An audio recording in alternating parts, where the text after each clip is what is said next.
talk about family structure, all right, and fortifying our family. So the first thing to do to protect your family is to make sure that your trust is irrevocable, first of all, to protect your family. So you say, why is that, Brother Ricky? Because the irrevocable trust cannot be taken to court because the trust is not attached to you. The trust is attached to your EIN.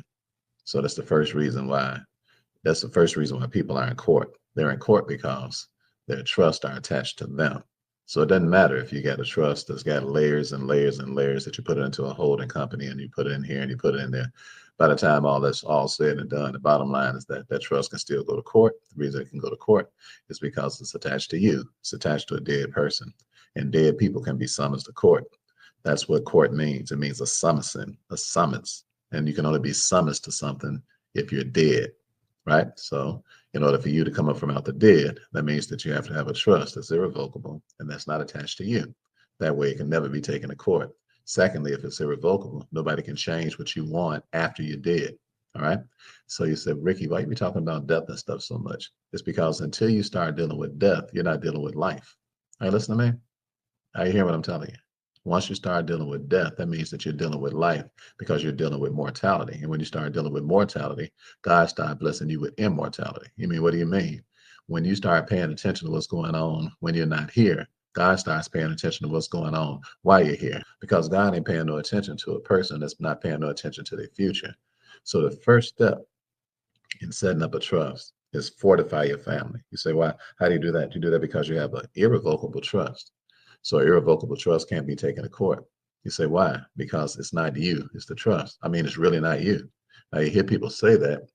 They say that when you get a revocable living trust, that it's okay and that you can't go to court. Well, that's if nobody decides to take you to court. And that's better than not having a trust at all, because at least you have the first layer of protection.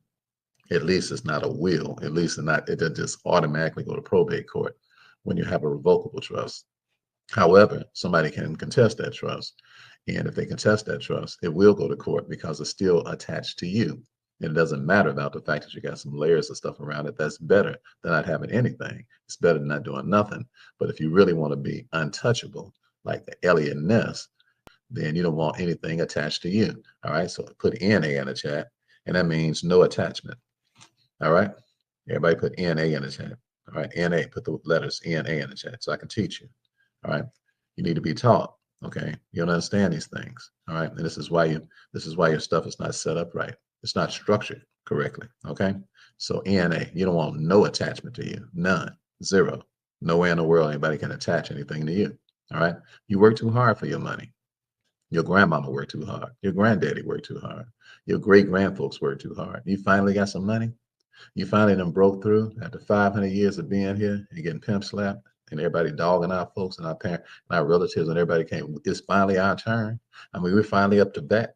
Took a long time for us to get up to bat. And now we finally up to bat. You mean to tell me just going to forfeit everything you got because you don't have the correct structure?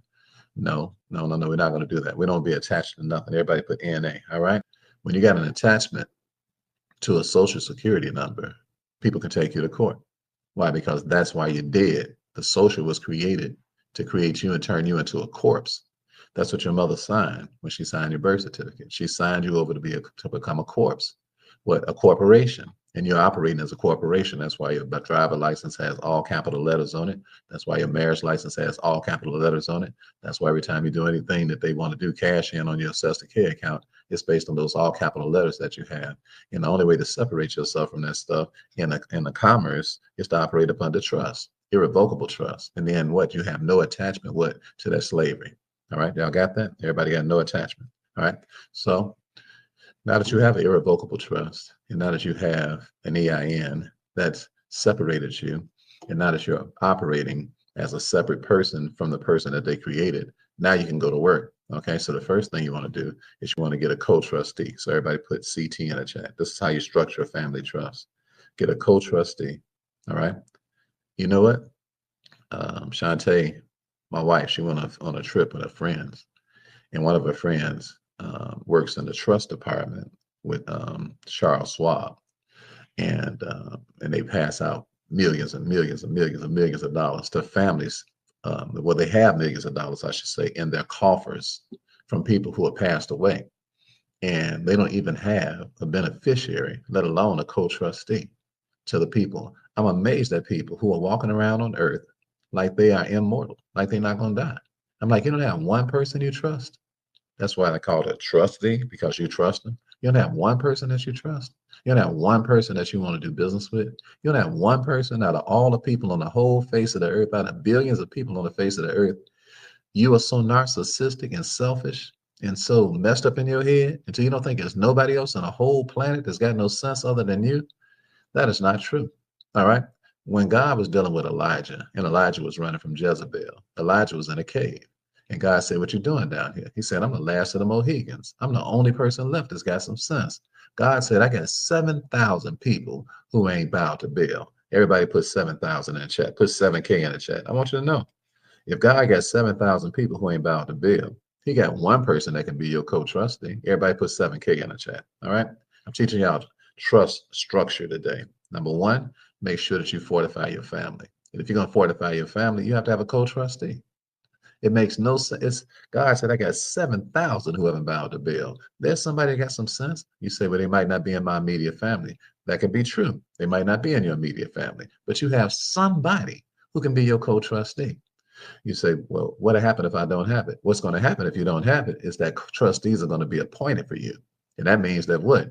Now you can take and drag in even a good irrevocable trust in a court just so somebody can think, so a trustee can be appointed. They got to look for somebody to pass this money to.